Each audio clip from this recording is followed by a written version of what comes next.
Hello friends, once again welcome back. आज की इस वीडियो में हम प्रसार शिक्षा को जानेंगे कि प्रसार शिक्षा किसे कहते हैं, इसके कौन कौन से कॉन्सेप्ट हैं, किन किन स्टेप से होकर ये गुजरता है और क्या प्रोसेस है, यानी कि कौन कौन सी विधियां हैं जिनके द्वारा प्रसार शिक्षा दी जाती है।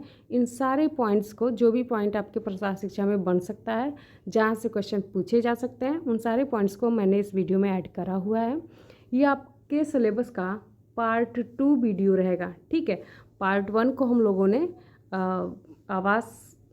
पार्ट 1 में हम लोगों ने आवास को डिस्कस करा हुआ है। अगर आपने उस वीडियो को नहीं देखा है तो इस वीडियो के डिस्क्रिप्शन बॉक्स में उसका लिंक मिल जाएगा, उसको ज़रूर से देखना। ठीक है, और अपने फ्रेंड जोन में भी उसको ज़रूर से शेयर करना, ताकि उन लोगों को भी ये टाइम से पहले वीडियो मिल जाए और उनको भी एग्ज़ाम में थोड़ा सा हेल्प मिल जाए। ठीक है, तो एक तरह से आप लोगों की भी तैयारी चल रही होगी। एक तरह से ये हो जाएगा कि आप के एग्ज़ाम में क्वेश्चन कहाँ से बनते हैं, ये सारा आपका क्लियर हो जाएगा। और प्रसार शिक्षा में आपको पढ़ना क्या है, वो सारी चीज़ें आपकी क्लियर हो जाएंगी। ठीक है, तो फर्स्ट वीडियो में हमने आवाज़ को डिस्कस करा हुआ है। अगर फिर से कह दे रही हूँ, नहीं देखे हैं तो उसको जाके देख लेना। आज हमारा डिस्कशन प्रसार शिक्षा पे रहेगा। ठीक है, ये किसके लिए है, तो बीए 4th सेमेस्टर वालों के लिए है, बीए 4th सेमेस्टर वालों के लिए। और ये जो आवास और प्रसार शिक्षा आप लोग का विषय है, ठीक है, आपका पेपर है, ये इसका कोड है आप लोग का HSC 203। और DDU ने भी 2-3 दिन एक आध दिन पहले एक नोटिफिकेशन जारी किया था, जिसमें आप लोग का मिड टर्म और इंड टर्म दोनों एग्ज़ाम साथ साथ होगा। ठीक है, तो दोनों की ही तैयारी एक तरह से इसमें होगी। कहाँ से आपके MCQs बन सकते हैं, कहाँ से आपके ऑब्जेक्टिव क्वेश्चन बन सकते हैं। ऑब्जेक्टिव और सब्जेक्टिव दोनों देखेंगे, क्वेश्चन नहीं देखेंगे, क्वेश्चन को अनदर वीडियो में देख लेंगे। ठीक है, आपके सब्जेक्टिव क्वेश्चन कहाँ से बनेंगे उसको इस वीडियो में डिस्कस करेंगे। ऑब्जेक्टिव क्वेश्चन के लिए मैं अलग से आप लोगों को एक वीडियो अपलोड करा दूँगी। ठीक है, जिसमें आप लोगों के सारे डाउट्स क्लियर हो जाएंगे। इसको अच्छे से पढ़ लो आज, और जैसे ही टाइम मिलेगा मैं उस वीडियो को भी अपलोड कर दूँगी। ठीक है, MCQ वाले वीडियो को। और आप लोगों को भी पता है कि आप लोगों का कोई भी MCQs नहीं है, यानी कि प्रीवियस ईयर का क्वेश्चन नहीं है। सॉरी, MCQs तो है, प्रीवियस ईयर के क्वेश्चन नहीं है, क्योंकि आप ही लोग इस जो आपका 2020 का, यानी कि न्यू जो सिलेबस चल रहा है, सेमेस्टर सिस्टम चल रहा है, इसको आप ही लोग आगे बढ़ाने का काम कर रहे हो। तो आप लोग जो क्वेश्चन छोड़ोगे, यानी कि आप लोग जो एग्ज़ाम दोगे उसको छोड़ोगे, तो वो प्रीवियस ईयर का क्वेश्चन कहलाएगा। आप लोगों के लिए कोई भी प्रीवियस ईयर नहीं है। ठीक है, तो ये तो आप लोगों को समझ में आता है, इसमें कोई डाउट वाली बात नहीं है। ठीक, तो आज सबसे पहले हम लोग जानेंगे कि प्रसार शिक्षा किसे कहते हैं और इसके कौन कौन से कॉन्सेप्ट हैं। ठीक है, वीडियो को लाइक शेयर करते रहना और चैनल को सब्सक्राइब ज़रूर से करना। और जो भी आपके कमेंट्स हैं, जो भी आपकी क्वेरी है, जो भी आपके सुझाव हैं, उसको कमेंट बॉक्स में कमेंट ज़रूर करना। और वीडियो अच्छा लगे तो भी कमेंट करना, लाइक करना, शेयर करना अपने फ्रेंड जोन में, जिनको भी इसकी आवश्यकता है। ऐसा नहीं कि किसी को भी शेयर कर दें, जिन बच्चों को इसकी आवश्यकता है उन्हीं को शेयर करें। ठीक है, और चैनल को सब्सक्राइब ज़रूर से करें, वीडियो को लाइक भी करें। ठीक है, लाइक भी ज़रूर से करें। पिछली वीडियो में हम लोगों ने ये सारा डिस्कस करा हुआ है, वही सारी चीज़ें हैं। ठीक है, आज हमारा जो डिस्कशन रहेगा वो मेनली प्रसार शिक्षा पे ही रहेगा। मेनली क्या वही रहेगा, प्रसार शिक्षा पे ही रहेगा। ठीक है, ये आवास के बारे में है। आवास के बारे में जितने भी पॉइंट बन सकते थे, मैंने उसको आपके फर्स्ट वीडियो में अपलोड करा दिया हुआ है, पार्ट 1 के फॉर्म में। अगर आपने नहीं देखा है तो जाके उसको देख लेना। आज हमारा जो डिस्कशन रहेगा वो आपका प्रसार शिक्षा पे रहेगा, और यहाँ से शुरू होता है हमारा एक्सटेंशन एजुकेशन, यानी कि प्रसार शिक्षा। ठीक है, प्रसार शिक्षा किसे कहते हैं। सबसे पहले आपको इस बारे में क्यूरियस होना होगा कि प्रसार शिक्षा एक्चुअल में होता क्या है। एजुकेशन तो आप भी लेते हैं, ठीक है, आप जो एजुकेशन लेते हैं उसको फॉर्मल एजुकेशन कहते हैं। अब ये प्रसार शिक्षा क्या है, शिक्षा तो आप भी ग्रहण कर रहे हो, लेकिन ये एक्सटेंशन एजुकेशन यानी कि प्रसार शिक्षा किसे कहते हैं, हमारा सबसे पहला क्वेश्चन यही है और आपके एग्ज़ाम का भी क्वेश्चन सबसे पहला यही है कि प्रसार शिक्षा किसे कहते हैं। ठीक है, तो इसको जानेंगे कि प्रसार शिक्षा एक्चुअल में होता क्या है। उससे पहले हम लोग थोड़ी सी इसकी हिस्ट्री जान लेते हैं कि इसकी शुरुआत कहाँ से हुई। तो जो प्रसार शिक्षा है यानी कि आपका एक्सटेंशन एजुकेशन, इसकी शुरुआत 1873 ईस्वी में 1873 ईस्वी में ब्रिटेन के विश्वविद्यालय में हुई। और वो विश्वविद्यालय कौन सा था? तो कैम्ब्रिज विश्वविद्यालय। यानी कि 1873 ईस्वी में ब्रिटेन के कैम्ब्रिज विश्वविद्यालय से प्रसार शिक्षा की शुरुआत हुई। सर्वप्रथम ब्रिटेन के कैम्ब्रिज विश्वविद्यालय से प्रसार शिक्षा की शुरुआत 1873 ईस्वी में हुई। आप लोग नोट्स भी बनाते चलना, इस तरह से आप लोगों के माइंड में ये चीज़ें, आपके स्कीमा में ये चीज़ें फिट होती जाएंगी। ठीक है, नोट्स बनाते जाओगे तो आप लोगों के लिए और ज़्यादा बेहतर रहेगा। और आप चाहो तो वैसे भी 2-4 बार रिपीट करके इस वीडियो को देख सकते हो, तो इस तरह से भी आपके स्कीमा में फिट हो जाएगा। नोट्स इसलिए बनाते हैं ताकि आप लोग की जो हैंड राइटिंग है वो भी थोड़ी सी इम्प्रूव हो। ठीक, और नोट्स बनाने से चीज़ें आपके दिमाग में फिट हो जाती हैं, तो नोट्स भी बनाते चलना। ठीक है, और अब जान लेते हैं कि प्रसार शिक्षा की शुरुआत कब हुई। तो प्रसार शिक्षा की शुरुआत ब्रिटेन के विश्वविद्यालय में हुई, और वो विश्वविद्यालय कौन सा था? तो कैम्ब्रिज विश्वविद्यालय। ठीक है, और कब हुई? तो 1873 ईस्वी में। ठीक है, 1873 ईस्वी में ब्रिटेन के कैम्ब्रिज विश्वविद्यालय से प्रसार शिक्षा की शुरुआत हुई। और इसका ये जो प्रसार शब्द है, प्रसार जो शब्द है, इसका सर्वप्रथम प्रयोग वहीं पे हुआ था और वहीं से इसकी शुरुआत भी हुई। ठीक है, उस टाइम क्यों हुई, इसका उद्भव क्यों हुआ? तो जो भी कृषि लोग थे, जो भी कृषक थे, ठीक है, उनको कृषि संबंधी जानकारियाँ देने के लिए, कृषि संबंधी जो भी जानकारियाँ थी उनको प्रसारित करने के लिए, उन तक पहुँचाने के लिए एक्सटेंशन की शुरुआत की गई। ठीक है, किसके द्वारा?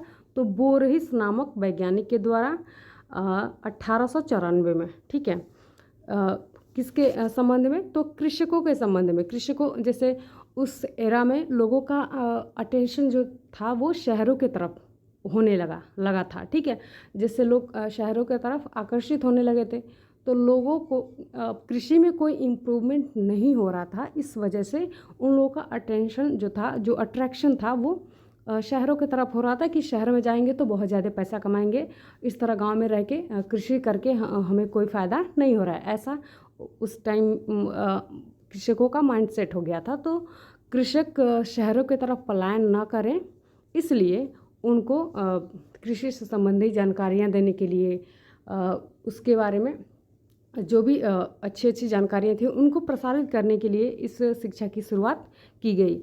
और सर्वप्रथम जो प्रसार शब्द है उसका प्रयोग किसने किया था? तो बोरहिस नामक वैज्ञानिक ने किया था 1894 में। ठीक है, प्रसार शिक्षा के जनक, प्रसार शिक्षा के इस तरह से आपके पूछा जा सकता है आपके मिड एंड टर्म एग्जामिनेशन में, यानी कि बहुविकल्पीय फॉर्म में पूछा जा सकता है कि प्रसार शिक्षा के जनक कौन है? तो जे पॉल लीगन्स है। ठीक है, प्रसार शिक्षा के जनक कौन है? तो जे पॉल लीगन्स है। और भारत में पूछता है तो केन सिंह है। इसको भी आप लोग अच्छे से एग्जाम में लिख सकते हो। प्रसार शिक्षा के जनक कौन है? तो जे पॉल लीगन है। थोड़ा सा मैं इसकी सफाई कर देती हूँ। प्रसार शिक्षा के जनक कौन है? तो जे पॉल लीगन है। और भारत में प्रसार शिक्षा के जनक कौन है? तो केन सिंह है। देखो, ये पॉइंट याद रखना कि प्रसार शिक्षा की शुरुआत कृषकों के लिए हुई थी। किसके लिए हुई थी? तो कृषकों के लिए हुई थी। और धीरे धीरे इसका लेवल हर क्षेत्र में बढ़ता गया। आज ऐसा कोई भी क्षेत्र नहीं है जिसमें प्रसार शिक्षा को ऐड ना किया गया हो। कोई भी ऐसा सब्जेक्ट नहीं है जिसमें प्रसार शिक्षा को ऐड करके ना पढ़ा जाता हो। हर सब्जेक्ट के इम्प्रूवमेंट के लिए प्रसार शिक्षा ज़रूरी है। ठीक है, यानी कि जब तक किसी भी चीज़ का प्रसार नहीं होगा तब तक वो लोगों तक पहुंच नहीं पाएगी। तो प्रसार करना ही क्या है? प्रसार शिक्षा है। ठीक है, तो यहाँ तक आप लोगों को समझ में आ गया होगा। अब जान लेते हैं कि प्रसार शिक्षा का अर्थ क्या होता है। तो प्रसार शब्द कह रहा है कि प्रसार शब्द दो शब्दों यानी कि कह रहा है कि प्रसार शब्द दो शब्दों यानी कि एक्सटेंशन तथा एजुकेशन से मिलकर बना है। एक्सटेंशन तथा, अब ये देख ही रहे हो, प्रसार शिक्षा, तो यहाँ पे दो शब्द हैं ही, प्रसार और शिक्षा। तो कह रहे हैं कि प्रसार शिक्षा शब्द दो शब्दों से मिलकर बना है, एक्सटेंशन प्लस एजुकेशन, यानी कि प्रसार प्लस शिक्षा, जिसमें प्रसार को हमको जानना है। किसको जानना है? प्रसार को जानना है, ठीक है। और शिक्षा का भी आप लिख सकते हो, लेकिन मेनली हमारा जो फोकस रहेगा वो प्रसार पे रहेगा। शिक्षा आपका सिख धातु से निकला है, जिसका अर्थ होता है सीखना। उसके बारे में हम लोग को उतना नहीं जानना है, हमको मेनली जानना है प्रसार शिक्षा किसे कहते हैं, यानी कि प्रसार किसे कहते हैं। तो प्रसार शब्द अंग्रेजी के एक्सटेंशन शब्द का क्या है? हिंदी रूपांतरण है, यानी कि एक्सटेंशन जो शब्द है इसको हिंदी में प्रसार कहते हैं। क्या कहते हैं? प्रसार कहते हैं। तो वही कह रहा है कि प्रसार शब्द अंग्रेजी के एक्सटेंशन शब्द का हिंदी रूपांतरण है। एक्सटेंशन शब्द लैटिन भाषा के, किस भाषा के? तो लैटिन भाषा के दो शब्दों एक्स प्लस टेंसियो से मिलकर बना है। किससे मिलकर बना है एक्सटेंशन? तो एक्स प्लस टेंसियो से मिलकर बना है। एक्स का अर्थ होता है बाहर, यानी कि आउट, एग्जिट, बाहर समझ ही रहे हो, यानी कि किसी भी संस्था से बाहर कह सकते हो, रूम से बाहर कह सकते हो, बाहर समझ रहे हो। एक्स का मतलब क्या होता है? तो बाहर, आउट यानी कि एग्जिट यानी कि बाहर, ठीक है। यहाँ तक समझ में आ गया कि एक्स का मतलब क्या होता है। तथा टेंसियो का अर्थ होता है फैलाना। टेंसियो का अर्थ क्या होता है? तो फैलाना, टू स्प्रेड यानी कि फैलाना, विस्तार करना, ठीक है। आपका टेंसियो का मतलब क्या होता है? तो फैलाना, विस्तार करना। अर्थात जो आपका प्रसार शिक्षा है वह क्या है? तो प्रसार शिक्षा वह शिक्षा है जो विद्यालय अथवा कोई भी सुव्यवस्थित संस्थान से, यानी सिस्टमेटिक इंस्टीट्यूशन से बाहर, जो भी आपका सुव्यवस्थित संस्थान है, जैसे आप किसी कॉलेज में पढ़ते हो, वो क्या है? आपका एक संस्थान है।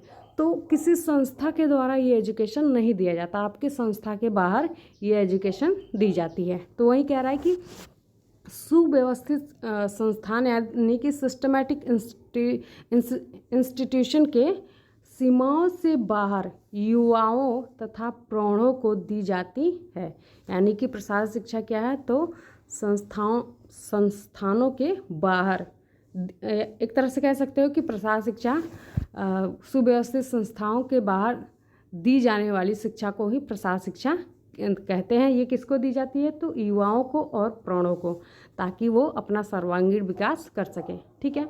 यह शिक्षा अत्यंत ही गत्यात्मक एवं लचीली होती है, यानी कि ये हमेशा चलती रहती है, ये रुकती नहीं है। जैसे आप लोगों का जो फॉर्मल एजुकेशन है, आप एक टाइम पे इसको क्या करते हो?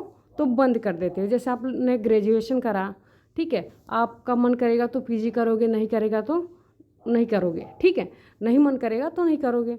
एक तरह से आप या इस एजुकेशन को आप बढ़ाते जाओगे, और ये लिमिटेड होता है। लेकिन एक्सटेंशन एजुकेशन लिमिटेड नहीं होता, ये आप हमेशा निरंतर चलता रहता है। आप कहीं ना कहीं चीज़ों से, किसी न किसी चीज़ से, आप पोस्टर से, चार्ट से, बहुत सारी विधियाँ हैं जिनके द्वारा आप सीखते ही रहते हो, निरंतर सीखते रहते हो। यानी कि ये हमेशा गति करता रहता है, गत्यात्मक है, ठीक है, और लचीली भी है, यानी कि ये कठोर नहीं है। इसके ऐसा नहीं है कि आपको फिक्स सिलेबस दिया जा रहा है, आपको ये पढ़ना है तो पढ़ना है, ऐसा कुछ भी नहीं है। आप अपने हिसाब से इसमें अपने जो भी आपका क्राइटेरिया है, आप जो भी पढ़ना चाहते हो या आप जो भी सीखना चाहते हो, इसमें कोई दबाव नहीं होता। जो आप सीखना चाहते हो वही आप सीखते हो इसमें, ठीक है। यहाँ तक समझ आ गया कि गत्यात्मक और लचीली होती है, जो मुख्य रूप से ग्रामीणों, कृषकों, पशुपालकों, दुग्ध उत्पादकों, मालियों, गृहिणियों तथा स्कूल छोड़ने वाले बालकों को दी जाती है। जो भी बच्चे फॉर्मल एजुकेशन जिनको नहीं मिलती है, उनको ये एजुकेशन दिया जाता है ताकि वो अपना सर्वांगीण विकास कर सकें। फॉर्मल एजुकेशन के बच्चे जिस तरह से अपना एजुकेशन लेके अपने आप को विकसित करते हैं, जिस तरह से समाज में अपना एक तरह से कह सकते हैं कि समाज के हाव भाव, रहन सहन से मिलकर रहते हैं, तो फॉर्मल एजुकेशन अगर नहीं मिल पाता है उन बच्चों को, तो उन बच्चों को ये शिक्षा दी जाती है ताकि ये भी अपना सर्वांगीण विकास कर सकें, समाज में अपने जीवन स्तर को ऊंचा उठा सकें। ठीक है, तो इसलिए जो भी बच्चे स्कूल छोड़ दिए हैं, जिन बच्चों को स्कूली शिक्षा नहीं मिली है, उन लोगों को ये शिक्षा दी जाती है। दुग्ध उत्पादकों को दी जाती है, मालियों को दी जाती है, पशुपालकों को दी जाती है, ताकि उनके पशुपालन की जो विधियाँ हैं उसमें इम्प्रूवमेंट हो। ठीक है, ये बताया जाता है कि किस तरह से इसमें क्या लाभ है या किस तरह की विधियाँ हैं, किस तरह से इसको इम्प्रूव करा जा सकता है। ठीक है, तो इस तरह से आप लोग को प्रसार शिक्षा समझ में आ गया होगा कि प्रसार शिक्षा किसे कहते हैं। तो जो स्कूली सीमाओं के बाहर यानी कि जो संस्थाओं के बाहर शिक्षा दी जाती है उसको प्रसार शिक्षा कहते हैं। ठीक है, यानी कि कह सकते हैं कि संस्थाओं से बाहर उपयोगी ज्ञान के फैलाव को ही प्रसार शिक्षा कहते हैं। जैसे आप लोग कभी जाते हो, रास्ते पे चलते हो, तो आपने किसी पोस्टर को देखा, उस पर जो भी जानकारी है आपने उसको देख के समझ लिया कि हाँ आज ये इस तरह की जानकारी इस पर ऐड की हुई है। आपको किसी ने सिखाया नहीं, आपने उसको देख के सीख लिया। अगर आपकी ज़रूरत की चीज़ है तो आप क्या करोगे, उस चीज़ को अपने माइंड में रखोगे। नहीं ज़रूरत की चीज़ है तो आप उसको ध्यान नहीं दोगे। लेकिन आप जो फॉर्मल एजुकेशन ले रहे हो इसमें आपको कुछ भी स्किप नहीं करना है। जो भी फिक्स सिलेबस है इसके बारे में हम लोग डिस्कशन करेंगे। अभी बस इतना जान लेते हैं कि फॉर्मल ये आपका एक्सटेंशन एजुकेशन क्या है। बहुत अंदर तक जाएंगे तो बहुत सारे पॉइंट बनते जाएंगे, फिर हम लोग अपने पॉइंट से भटक जाएंगे। ठीक है, तो ये सारी चीज़ें आप लोग को समझ में आ गई होगी कि प्रसार शिक्षा किसे कहते हैं, इसका क्या मीनिंग होता है। ठीक है, तो एक तरह से समझ में आ गया कि प्रसार शिक्षा 2 शब्दों से मिलकर बना है। जो आपका एक्सटेंशन है वो 2 शब्दों से मिलकर बना है। एक्स प्लस टेंसियो से मिलकर बना है, जिस एक्स का मतलब होता है बाहर और टेंसियो का मतलब होता है फैलाना। यानी कि बाहरी ज्ञान के फैलाव को ही एक्सटेंशन एजुकेशन कहते हैं। बाहरी ज्ञान के फैलाव को ही एक्सटेंशन एजुकेशन कहते हैं। ठीक है, ये क्लियर हो गया सबको। ठीक है, आगे देख लेते हैं। डेफिनेशंस है कुछ विद्वानों के द्वारा। हमारा डेफिनेशन क्या था, तो बाहरी ज्ञान के फैलाव को प्रसार शिक्षा यानी कि एक्सटेंशन एजुकेशन कहते हैं। बाहरी ज्ञान के फैलाव को क्या कहते हैं, तो एक्सटेंशन एजुकेशन कहते हैं। अब बी रामाभाई के अनुसार देख लेते हैं कि इनका क्या कहना है।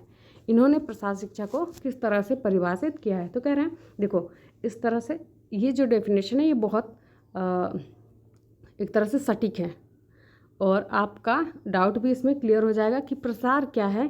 तो प्रसार एक दोहरा रास्ता है। क्या है, दोहरा रास्ता है जो वैज्ञानिक सूचनाओं को ग्रामीण जनों तक और उनकी समस्याओं के निवारण हेतु वैज्ञानिक संस्थानों तक पहुंचाता है। यह क्या है, तो दोहरा रास्ता है, यानी कि 2 वे चैनल है।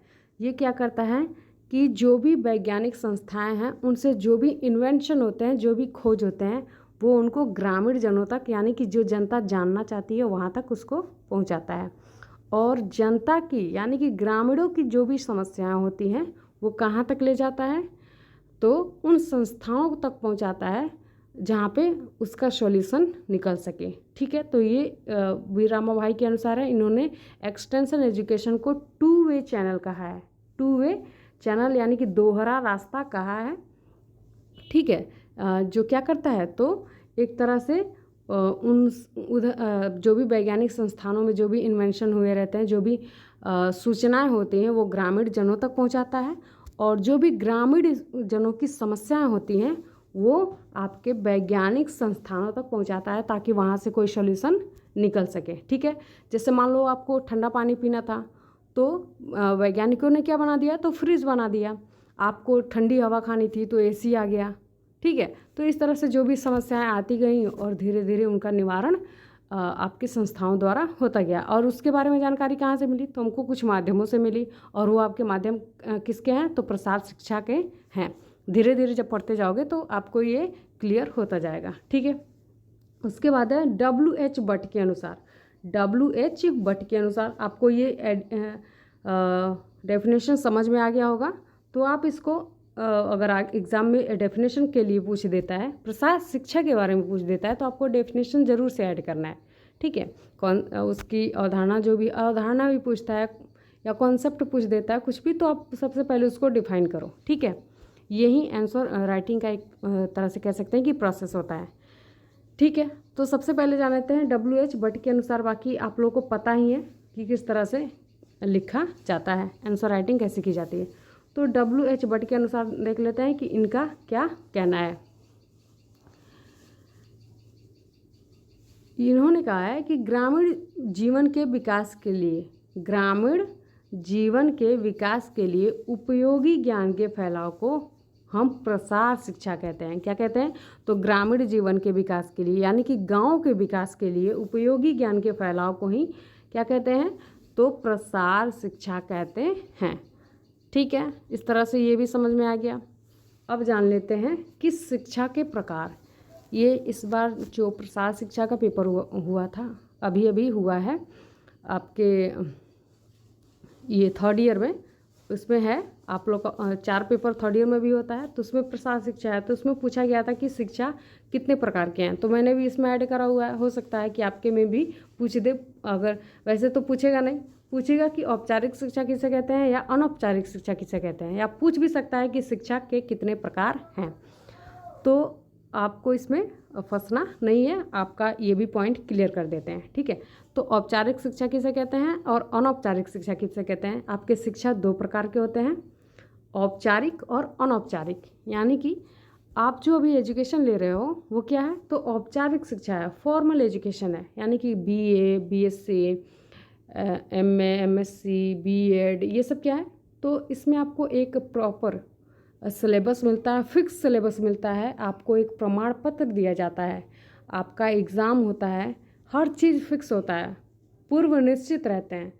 तो इसमें ये क्या है? आपका फॉर्मल एजुकेशन है। और जो अनियमित होता है, जो अनिश्चित होता है, आप कहीं से भी सीख लेते हो, जिसका कोई करिकुलम नहीं होता, कोई पाठ्यक्रम नहीं होता, आप कहीं से भी जो भी आपकी ज़रूरत की चीज़ें आप उसको क्या कर लेते हो? तो सीख लेते हो।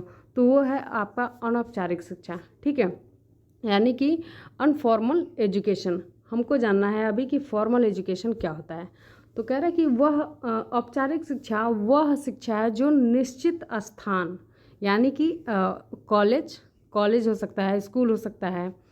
ठीक है, सबसे पहले ये जो औपचारिक शिक्षा होता है वो आपका प्ले वे से शुरू होता है, उसके बाद आपका प्राइमरी स्कूल, फिर अपर प्राइमरी, ऐसे करते करते आपका हाई स्कूल, इंटर, फिर डिग्री कॉलेज आ जाते हैं। तो एक तरह से ये आपका फिक्स होता है। इन विश्वविद्यालयों में, इन विद्यालयों में आपका करिकुलम फिक्स होता है, आपको वहीं पढ़ना होता है जो आपकी संस्थाएं आपको सजेस्ट करती हैं। ठीक है, आप अपने हिसाब से कुछ भी नहीं कर सकते, आप अपनी मनमानी नहीं कर सकते, यानी कि आपको जो सीखना है वो नहीं सीख सकते।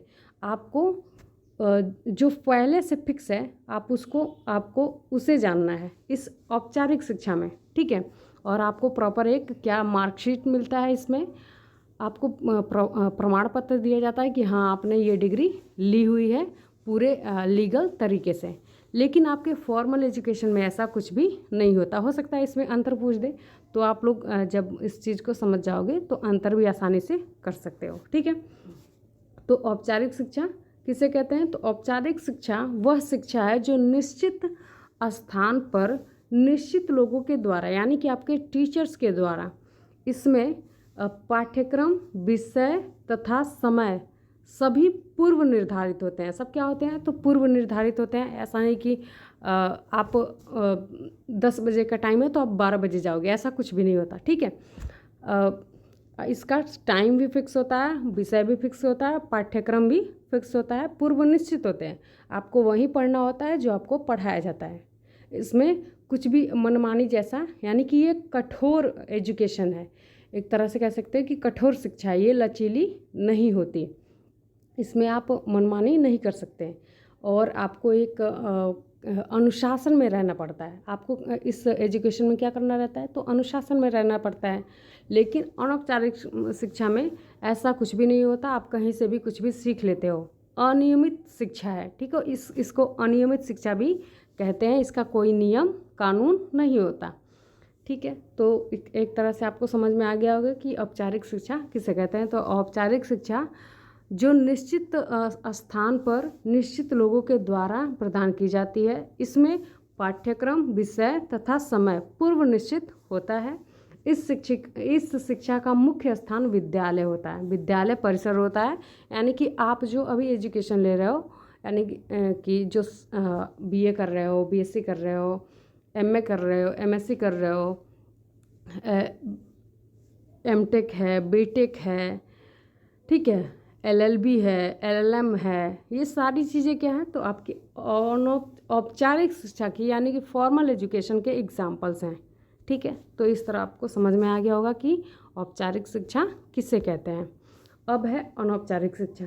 तो औपचारिक शिक्षा की कुछ विशेषताएं हैं, इसको जान लेते हैं। इसकी कुछ विशेषताएं देखो, तुम्हारे एग्जाम में पूछा जा सकता है कि औपचारिक शिक्षा की विशेषताएं लिखिए और या औपचारिक शिक्षा किसे कहते हैं। तो आप शिक्षा के साथ साथ इसकी विशेषताएं भी ऐड कर दोगे तो एक तरह से अच्छा आंसर माना जाएगा। तो औपचारिक शिक्षा की कुछ विशेषताएं हैं। इसके पाठ्यक्रम पूर्व निश्चित होते हैं। क्या होते हैं, तो पूर्व निश्चित होते हैं। और सैद्धांतिक शिक्षा है, यानी कि ये कॉन्सेप्ट पे बेस्ड है। इसके कॉन्सेप्ट का मतलब ये नियम के आधार पे दिया जाता है। ठीक है, इसके नियम कानून हैं, कठोर नियमावली है, डिग्री ओरिएंटेड है, यानी कि जब आप ये पढ़ लेते हो तो आपको एक डिग्री मिलती है। और उसके बाद है संस्थागत है। क्या है, संस्थागत शिक्षा है, यानी कि आपको ये संस्थाओं के द्वारा दी जाती है। इसके जस्ट विपरीत कह सकते हैं, सॉरी, इसके जस्ट विपरीत आपका अनौपचारिक शिक्षा है। ठीक, अब कह रहा है कि अनौपचारिक शिक्षा किसे कहते हैं, तो अनियमित शिक्षा को ही अनौपचारिक शिक्षा कहा जाता है। इस तरह की शिक्षा में किसी चीज़ की निश्चितता नहीं होती, यानी कि आपका पाठ्यक्रम जो भी आपको सीखना है वो सब फिक्स नहीं होता। आप अपने हिसाब से इसमें सीखते हो, आप अपनी मनमानी ढंग से इसमें पढ़ाई करते हो। आपको जो सीखना होता है वही आप सीखते हो। आपको ज़बरदस्ती एक फिक्स करिकुलम या फिक्स टाइमिंग आपकी नहीं होती। आप जब चाहते हो तब इसमें सीख लेते हो अनौपचारिक शिक्षा में। ठीक है, तो वही कह रहा है कि अनियमित शिक्षा को अनौपचारिक शिक्षा कहा जाता है। इस तरह की शिक्षा में किसी चीज़ की निश्चितता नहीं होती, यानी कि कुछ भी फिक्स नहीं होता। इसलिए इसमें आकस्मिक और अनियोजित शिक्षा, इसलिए इसे क्या कहते हैं, तो आकस्मिक शिक्षा या अनियोजित शिक्षा भी कहा जाता है। या स्वाभाविक, यानी कि ये आपके स्वभाव पर निर्भर करता है या प्राकृतिक रूप से होती है। ठीक है, यह स्वाभाविक होती है या प्राकृतिक होती है, यानी कि आपके नेचर पे डिपेंड करता है, आपके स्वभाव पे डिपेंड करता है कि आपको किस तरह की शिक्षा लेनी है और आप उस चीज़ को सीखते हो। ठीक है, तो वहीं क्या होता है, अनौपचारिक शिक्षा होता है। उसके बाद है इसकी विशेषताएं हैं कुछ। तो अनियमित शिक्षा है, सबसे पहली विशेषता तो यही है कि यह क्या है, तो अनियमित शिक्षा है और अनिश्चित पाठ्यक्रम है, यानी कि इसका कोई फिक्स करिकुलम नहीं है। उसके बाद है ऐच्छिक शिक्षा, यानी कि आपके इच्छा पे डिपेंड करता है। आपको मन करे तो लो, नहीं मन करता है तो मत लो। सीखना है तो सीखें, नहीं सीखना है तो ना सीखें। इसमें कोई दबाव वाली, फोर्स वाली बात नहीं है। उसके बाद है व्यवहारिक शिक्षा, यानी कि ये कॉन्सेप्चुअल नहीं है, यानी कि सैद्धांतिक शिक्षा नहीं है, ये व्यवहारिक शिक्षा है। यानी कि आप जो भी आपकी डेली की रिक्वायरमेंट है, आप उन चीज़ों को इसमें सीखते हो। उसके बाद है गोल ओरिएंटेड शिक्षा। ठीक है, गोल ओरिएंटेड, यानी कि आपका एक लक्ष्य होता है, तो पहले से आपका लक्ष्य फिक्स होता है, उस लक्ष्य के हिसाब से आप इसमें एजुकेशन लेते हो। ठीक है, तो ये गोल ओरिएंटेड होता है और वो डिग्री ओरिएंटेड होता है। समझ में आ रहा है, ये गोल ओरिएंटेड होता है और आपका औपचारिक शिक्षा डिग्री ओरिएंटेड होता है। उसमें डिग्री मिलती है और इसमें आप अपना एक गोल सेट करके फिर इस एजुकेशन को लेते हो। ठीक, ये इतना समझ में आ ही गया होगा लगभग कि अनौपचारिक शिक्षा और औपचारिक शिक्षा क्या होता है। तुमको ये पता होना चाहिए कि अनौपचारिक शिक्षा और औपचारिक शिक्षा किसे कहते हैं। तो आप अभी जो ले रहे हो, अभी एग्ज़ाम देने वाले हो, ये आपका क्या है, तो औपचारिक शिक्षा है।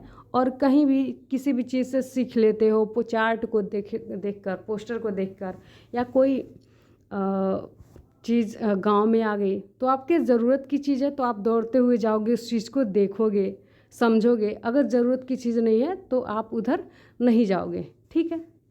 तो ये एक तरह से क्या है, तो वो अनौपचारिक शिक्षा है, ठीक है। अब इसके कॉन्सेप्ट को जान लेते हैं, ठीक है। कॉन्सेप्ट क्या होते हैं, यानी कि क्या नियमावली होती है।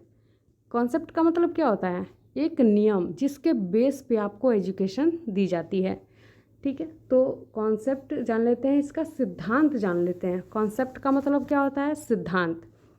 तो एक्सटेंशन एजुकेशन यानी कि प्रसार शिक्षा के क्या सिद्धांत होते हैं उस चीज़ को जान लेते हैं। तो देखो, सबसे पहले इसमें सबसे पहला आपका सिद्धांत है अनुभूत आवश्यकता तथा रुचियों का सिद्धांत। अनुभूत आवश्यकता यानी कि जो भी प्रसार कार्यकर्ता होता है वो सबसे पहले आप जब भी एजुकेशन लेने जाते हो तो उसमें आपकी अनुभूत आवश्यकताएं छिपी रहती हैं, यानी कि आपको क्या ज़रूरत है, आपकी पहले की आवश्यकता क्या रही है जो आपको टाइम से नहीं मिली, तो आप उस चीज़ के बारे में जानना चाहते हो। तो इसी पे ये बेस होता है। अगर उस जैसा कुछ प्रसार कार्यकर्ता सिखा रहा है तो आप ज़रूर से उस चीज़ को सीख जाओगे। तथा रुचियों का सिद्धांत यानी कि ये आपके रुचियों पे बेस्ड होता है और आपकी आवश्यकताओं पे बेस्ड होता है। मतलब यही आधार है उसको सीखने का, ठीक है। उसके बाद है सर्वहित सिद्धांत, यानी कि सबके हित को ध्यान में रखकर इस एजुकेशन को देने का कार्य किया जाता है। इसमें सबका हित होता है, यानी कि सर्वहित को ध्यान में रखा जाता है। ऐसा नहीं कि किसी इंडिविजुअल को व्यक्तिगत रूप से इसमें किसी को देखा नहीं जाता, किसी इंडिविजुअल को शिक्षा ये नहीं दी जाती, ठीक है। उसके बाद है सहभागिता का सिद्धांत, यानी कि सबकी बराबरी का सिद्धांत है ये, यानी कि सबको बराबर स्थान दिया जाता है। ऐसा नहीं कि किसी को बहुत ज़्यादा ऊपर का लेवल, मतलब ऐसा कह सकते हैं कि किसी को बहुत ज़्यादा बढ़ा चढ़ा के एजुकेशन नहीं दिया जाता। सबको समान, सबकी भागीदारी जो होती है इसमें समान होती है। किसी को जैसे आजकल का जो परिप्रेक्ष्य है उसमें आप लोगों ने देखा होगा कि किसी को बहुत ज़्यादा सम्मान मिल जाता है, किसी को बहुत ज़्यादा सम्मान नहीं मिल पाता, या किसी को अगर कोई सम्मान के लायक है फिर भी उसको नहीं मिल पाता। लेकिन ऐसा आपके एक्सटेंशन एजुकेशन में नहीं होता, सबकी समान भागीदारी होती है और प्रजातांत्रिक माहौल होता है, ठीक है। प्रजातंत्र का सिद्धांत यानी कि सबको समान रूप से देखा जाता है और सबकी जो भागीदारी होती है वो समान होती है। ऐसा नहीं कि कोई बहुत बड़ा नेता बन गया और कोई बिल्कुल छोटा ही रह गया, यानी कि सामान्य आदमी रह गया, ऐसा कुछ भी नहीं होता। सबको समान रूप से इसमें देखा जाता है। प्रजातांत्रिक माहौल होता है, यानी कि प्रजातंत्र का सिद्धांत है, यानी कि इसमें समान भागीदारी होती है, सबको एक अनुपात में देखा जाता है। अनुपात का मतलब समझ रहे हैं, ठीक है। उसके बाद है व्यवहारिक विज्ञान का सिद्धांत, यानी कि ये आपके व्यवहार को चेंज करता है। आपके व्यवहारिक सैद्धांतिक विज्ञान नहीं है ये, क्या है तो व्यवहारिक चीज़ विज्ञान है, यानी कि जो भी आपकी डेली की चीज़ें हैं वो उसके आधार पे ये एजुकेशन दिया जाता है। उसके बाद है सीखने तथा सिखाने का सिद्धांत, यानी कि इसमें सीख कर सिखाने का सिद्धांत। जैसे आप किसी चीज़ को नहीं जानते हो तो आप उसको सीख के फिर सिखा सकते हैं, ठीक है। तो सीख कर सिखाने का भी सिद्धांत ये है, ठीक है। इस तरह से आप लोग को ये सारा कंप्लीट क्लियर हो गया होगा कि अनुभूत आवश्यकता तथा रुचियों का सिद्धांत है ये आपका एक्सटेंशन एजुकेशन क्या है, तो अनुभूत आवश्यकताओं तथा रुचियों का सिद्धांत है। सर्वहित सिद्धांत है, सहभागिता का सिद्धांत है, यानी कि सबकी बराबर की भागीदारी होती है इसमें। प्रजातंत्र का सिद्धांत है, उसके बाद व्यवहारिक विज्ञान का सिद्धांत है, उसके बाद सीखने तथा सिखाने का सिद्धांत है, ठीक है। ये सीखने तथा सिखाने का सिद्धांत आपका एमसीक्यू के फॉर्म में पूछा जा सकता है, ठीक, और पूछा जाता है। अब जान लेते हैं कि ये कौन कौन से प्रोसेस हैं जिससे एक्सटेंशन एजुकेशन दिया जाता है। तो देखो, सबसे पहले क्या किया जाता है, एक्सटेंशन करता यानी कि प्रसार करता जब प्रसार शिक्षा देने जाता है तो सबसे पहले वहाँ की सिचुएशन को देखता है, यानी कि वहाँ की समस्या क्या है, ठीक है। ज़मीनी समस्या क्या है उसको पहले समझता है, समस्या की खोज करता है। बिना समस्या जाने बिना, ऐसा नहीं कि आप कुछ भी जाके पढ़ा दो, कुछ भी गांव वालों को सिखा दो, ऐसा नहीं। जो उनकी ज़रूरत है, जो उनकी समस्या है, उस बारे में आप उनको बताओगे तो वो सीखेंगे, वो जानेंगे। ठीक है, तो सबसे पहले क्या जानना है, वहाँ के सिचुएशन को जानना है, वहाँ की जो समस्या है उसको समझना है। ये कौन करता है, तो प्रसार कार्यकर्ता करता है। सबसे पहले ये प्रोसेस है। ठीक है, जो भी प्रसार कार्यकर्ता होता है उसके द्वारा ये सारे प्रोसेस किए जाते हैं, नहीं तो प्रसार शिक्षा प्रभावी नहीं होता है। ठीक, तो सबसे पहले वहाँ की सिचुएशन को देखते हैं, सबसे पहले समस्या क्या है उसको जानते हैं। ये जो प्रोसेस है ये आपका MCQ के फॉर्म में, यानी कि आपके मिड टर्म इनडिटर्म एग्जामिनेशन में पूछा जा सकता है। वैसे तो आपका मिड टर्म और इन टर्म दोनों एक ही साथ होने वाला है। ठीक है, तो मिड इनडिटर्म कहने का मेरा मतलब है कि आपके ऑब्जेक्टिव टाइप जो क्वेश्चन आते हैं उसमें पूछे जा सकते हैं। ठीक है, तो इसको अच्छे से याद कर लेना। तो सबसे पहले सिचुएशन को एनालाइज किया जाता है, समस्या को देखा जाता है कि समस्या क्या है। उसके बाद उसके हिसाब से ऑब्जेक्टिव बनाए जाते हैं, उद्देश्य सेट किए जाते हैं। ठीक है, उद्देश्य को बनाया जाता है। फिर उस जो भी शिक्षार्थी होता है उसको सिखाया जाता है। ठीक है, उसकी समस्या को जाना जाता है, फिर उसके हिसाब से उद्देश्य को बनाया जाता है, फिर उसको टीच किया जाता है, उसको सिखाया जाता है। फिर जो भी सिखाए हैं उसका इवैल्यूएशन होता है, यानी कि मूल्यांकन किया जाता है कि शिक्षार्थी ने कितना सीखा, कितना नहीं सीखा। इवैल्यूएशन का मतलब क्या होता है कि हम तुलना करें कि हम अपने लक्ष्य तक कितना पहुँचे, अगर नहीं पहुँचे तो क्यों नहीं पहुँचे, इन सबको एनालाइज करना ही क्या होता है, तो मूल्यांकन होता है। तो उसके बाद टीचिंग के बाद क्या करता है प्रसार कार्यकर्ता, तो इवैल्यूएशन करता है, यानी कि उसका मूल्यांकन करता है। फिर क्या करता है, तो फिर पुनः मूल्यांकन करता है और ये निर्धारित करता है कि हमने अपने गोल में या अपने उद्देश्य में यहाँ तक पहुँचे और यहाँ ये कमियाँ रह गई। ठीक है, तो इस तरह से आप लोगों को प्रोसेस समझ में आ गया होगा। और ये प्रोसेस किसने दिया, प्रसार शिक्षा का ये जो प्रोसेस है इसको किसने दिया, तो जे.पाल लीगन ने दिया था। जे.पाल लीगन ने 1967 में दिया था। कब दिया था, तो जे.पाल लीगन ने 1967 में। इसका एक ट्रिक है, आप इसको शॉर्टर के फॉर्म में याद कर सकते हो। ठीक है, शॉर्टर यानी कि SOTER। ठीक है, शॉर्टर के फॉर्म में याद कर सकते हो। शॉर्टर को किसने दिया था, तो जे.पाल लीगन ने दिया था। यानी कि शॉर्टर का मतलब सिचुएशन, ऑब्जेक्टिव, टीचिंग, इवैल्यूएशन और रिकॉन्साइडरेशन। ठीक, और आप हिंदी में भी इसको याद कर सकते हो। वैसे पूछा हिंदी में ही जाएगा, हिंदी मीडियम वाले हैं तो हिंदी मीडियम में ही पूछा जाएगा कि समस्या क्या है, उद्देश्य बनाना, सिखाना, मूल्यांकन और पुनः मूल्यांकन। ये सब आपके क्या है, तो प्रोसेस हैं, विधियां हैं एक्सटेंशन एजुकेशन की। ठीक, अब आगे देख लेते हैं। अब इसके कुछ स्टेप्स हैं। क्या है, स्टेप्स यानी कि सोपान हैं। ये पूछा जाता है कि प्रसार शिक्षा के कौन कौन से सोपान हैं। तो ये कुल 7 सोपान हैं। कितने हैं, 7। तो इनको भी अच्छे से समझ लेते हैं कि 7 सोपानों में अटेंशन क्या होता है, इंटरेस्ट क्या होता है, डिज़ायर क्या होता है। ठीक, तो सबसे पहले देखो आपका आता है, इसके 7 स्टेप्स होते हैं और इन्हीं स्टेप्स से होकर आपका ये एक्सटेंशन एजुकेशन गुजरता है। आप सबसे पहले क्या करते हो, तो जब भी प्रसार कार्यकर्ता कहीं भी प्रसार कार्य करने जाता है तो सबसे पहले लोगों को आकर्षित करता है, लोगों का ध्यान आकर्षण करता है।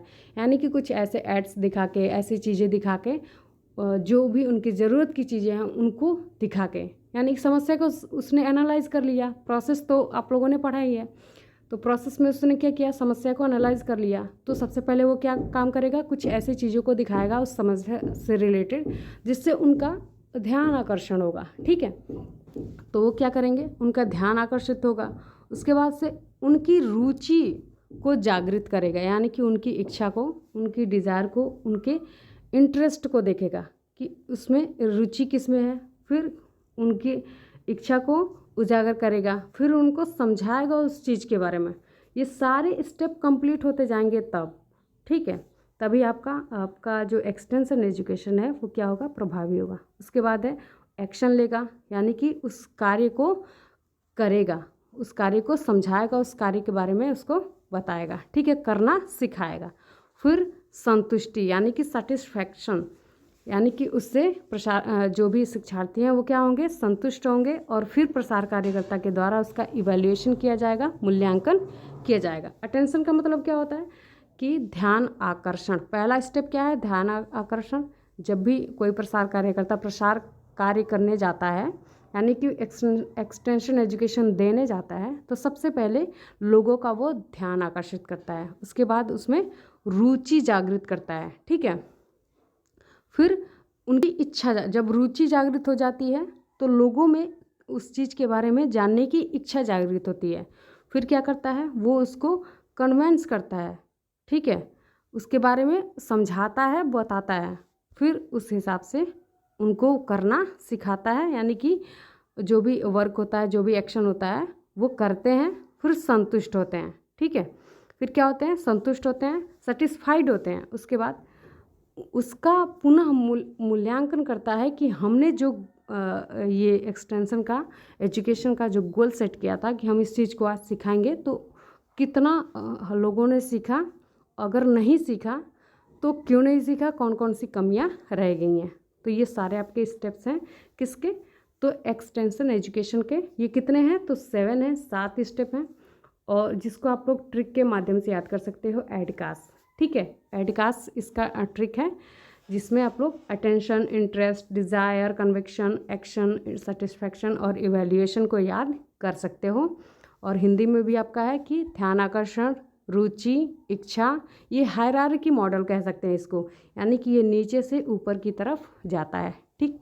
ध्यान आकर्षण है, रुचि है, इच्छा है, समझाना है, कार्य है, संतुष्टि है, मूल्यांकन है, ठीक है। इस तरह से आप लोगों को ये 7 स्टेप भी समझ में आ गए होंगे। उसके बाद जान लेते हैं प्रसार कार्यकर्ता। ये तो सबको पता है कि प्रसार कार्यकर्ता कौन है, तो जो ज़मीनी कार्यकर्ता है कौन है, तो जो ज़मीनी यानी कि घूम घूम कर शिक्षा देने का जो कार्यकर्ता है उसी को प्रसार कार्यकर्ता कहते हैं, ठीक है।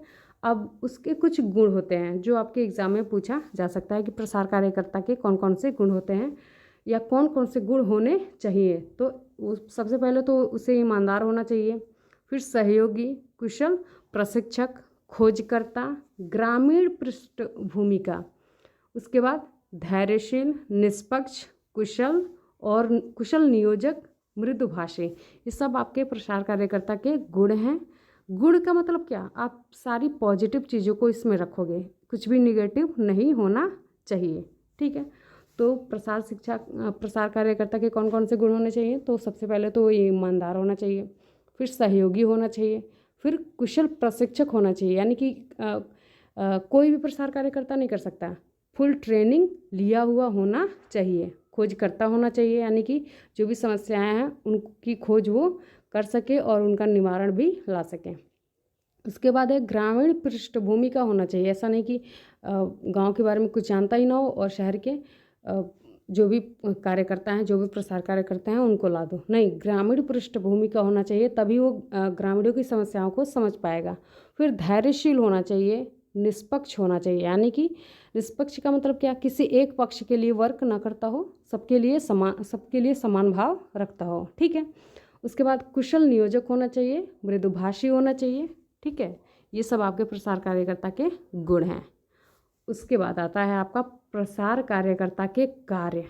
तो ये सबको पता है प्रसार कार्यकर्ता क्या करता है, तो प्रसार कार्यकर्ता घूम घूम कर लोगों को शिक्षा प्रदान करता है। यहाँ पे कह रहा है कि प्रसार कार्यकर्ता ग्रामीण एवं विषय विशेषज्ञ।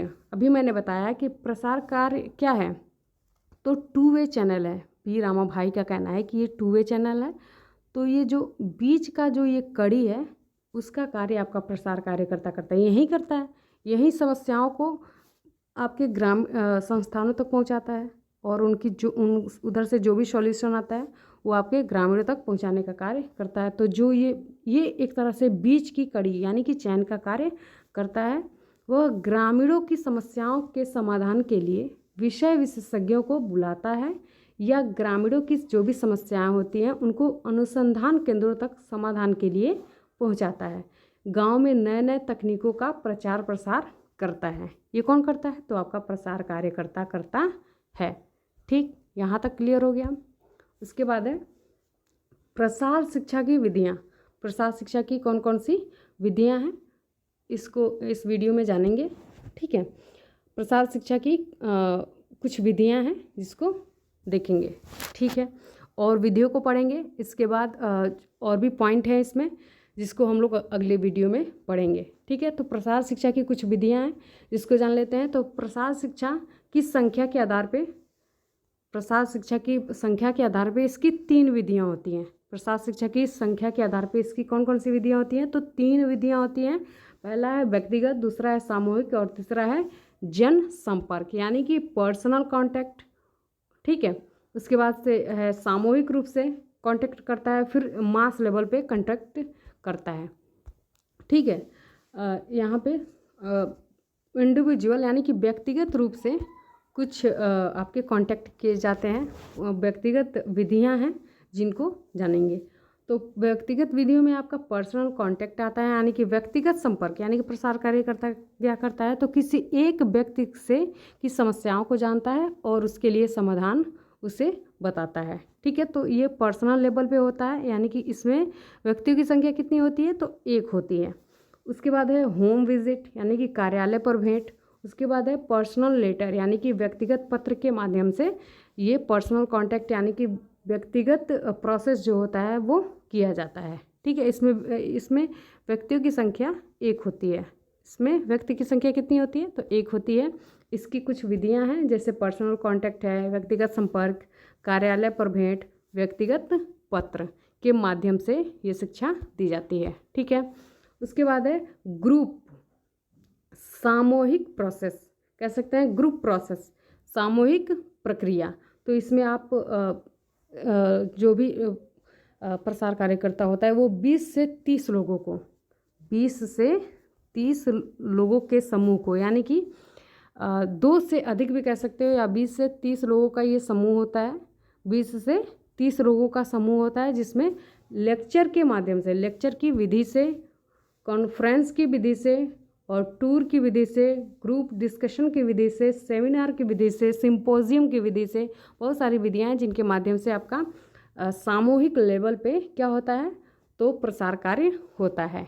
ठीक है, उसके बाद है मास लेवल, यानी कि जनसंपर्क। मास लेवल का मतलब क्या होता है? जनसंपर्क। इसमें कोई लिमिट नहीं होता। तो जैसे ये टेलीविज़न के माध्यम से ये जो विधि होता है उसमें मास लेवल पे लोगों से कांटेक्ट होता है, यानी कि इसमें कोई लिमिट नहीं होता। जैसे यूट्यूब को एग्जांपल के लिए ले सकते हो, इंटरनेट को एग्जांपल के लिए। इंटरनेट पे कोई एक व्यक्ति को कोई समूह नहीं पड़ता, मास लेवल पे जनसंख्या इस पर क्या हुई है? जुड़ी हुई है, यानी कि जन संपर्क है, यानी कि सबका इस पे संपर्क, जिसमें सबका संपर्क हो। इसमें किसी व्यक्तिगत या सामूहिक की बात नहीं हो रही है। यहाँ पे लोगों की संख्या अनलिमिटेड होती है। ठीक है, और अनलिमिटेड प्रोसेस में टेलीविज़न के माध्यम से लोगों को सिखाने का कार्य होता है, रेडियो के माध्यम से सिखाने का कार्य होता है, न्यूज़पेपर के माध्यम से सिखाने का कार्य होता है, पोस्टर के माध्यम से सिखाने का कार्य होता है और एग्जीबिशन के माध्यम से भी सिखाने का कार्य होता है। तो ये मास लेवल की कुछ विधियाँ हैं। जैसे इंटरनेट भी कह सकते हो, इंटरनेट के माध्यम से भी मास लेवल पे लोगों को सिखाने का कार्य किया जाता है। ठीक है, अब ये जो ऑडियो विजुअल एड्स हैं इनके बारे में हम लोग अनदर वीडियो में डिस्कशन करेंगे। ठीक है, और यहाँ तक आप लोग को अच्छे से समझ में आ गया होगा। अगर नहीं समझ में आया होगा तो आप लोग फिर से कमेंट करके बताना, मैं एक बार उसको फिर से रिवाइज करा दूँगी। ठीक है, और अगला जो हमारा डिस्कशन रहेगा वो ऑडियो विजुअल ऐड से रहेगा। इस पॉइंट को आप लोग अच्छे से याद करके रखना। ठीक है, तो आई होप आप लोग को अच्छे से समझ में आ गया होगा। Thank you very much. Video को लाइक शेयर करते रहना और चैनल को सब्सक्राइब भी कर लेना। ठीक है।